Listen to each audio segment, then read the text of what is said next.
ልጇን መለመኛ ያደረገች ሲባለው የእውነት ሳይሆንባት፣ ለምሳሌ አንዲት እናት ወይም አባት ልጃቸው ሳይታመም የውሸት ልጄ ታመመ ብለው ሲለምኑ እቺ ሴትዮ ልጇን መለመኛ አደረገች ወይም ልጇን መነገጃ አደረገች ይባላል። ወይም እያላት ገንዘቧን ደብቃ ግን ያ ገንዘብ እንዳያልቅባት ገንዘቧን ድብቅ አድርጋ መታ ከምስኪኑ ከድሃው ህዝብ ስትለምን የሆነ ጎረቤት ወይም ዘመድ የሚያውቅ ካለ ብር እንዳላት ወጥቶ እረሷ እኮ አላት ያላትን ደብቃ እኮ ነው ከእናንተ ከድሃው የምትለምነው ይባላል። አንተ እነሱ ልጃቸውን እየለመኑበት ነው ወይም እየነገዱበት ነው ሊያስብልክ የቻለው ነገር ምንድን ነው?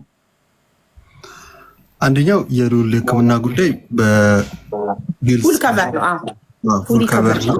ሁለተኛ ደግሞ ቀድሞ የተለመነለት ብር አለ። በዚህ ሉል እንክብካቤ ነው የሚያስፈልገው እንጂ ባለው ነገር አባትየው መንከባከብ አለበት። የታመመውን በሱ ክፍተት ነው። በምንም ተአምር በዚህ መንገድ ነው የተናገርኩት ቃሉ። እሺ 460,000 እንደተሰበሰበለት እሱ አባትየው ራሱ ነግሮኛል ትናንትና። እሺ 460,000 አዲስ አበባ ውስጥ እስከ መቼ ለመኖር ይበቃል ብለህ ታስባለህ? ለቤት ኪራይና ለቃል እሱ ምናልባት እንዳጠቃቀምሽ ቢሆንም ዋናው ነገር ግን እኔ ፖይንቴ አንተ መለመን የለብህም። ይሄ ልጅ መምጣትም ካለበት በስራ ነው። ማገዝ ባለኝ ሁኔታ አግዝሃለሁ። ሶሻል ሚዲያ ላይ ምንም ላይ ቢሆን እንቀጥላለን ብዬ ኦልሬዲ አግሪ ተነጋግረናል ቃል በቃል። እኔ ላግዝ የምችለው በስራ ነው ከዚህ በኋላ ዩሲ። አሁን እዚህ ጋር እየለመነበት ያስባለኝ ምንድን ነው? እዚህ ጋር የሚሻል መንገድ አቅርብ ያለውኝ እንስራ ስራ ምን እንስራ አልከው? ስራ ኦፈር ያደረክለት ምንድን ነው ማለት?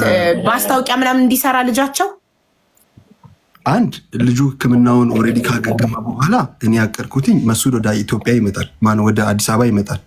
ከመሱ ጋር ኮላብ አድርገው ኢቨን አባይ ቲቪ ሳይቀር ፕሮፖዛል አስገብቼ ከእነሱ ጋር እንዲሰራ ፈልጋል። ለዚህም ነው የቤት ጉዳይ የጠየቁት። መሱድ አዲስ አበባ ላይ መቆየት ያለበት የሚሉ ቪዲዮ ያሰራኝም ይሄ ነው ከመጀመሪያው አገኘሽ።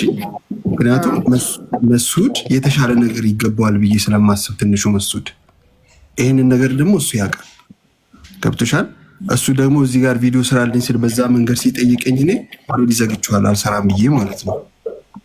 እንደ መስማማትም እንደ ማለስማማትም ተለያየን።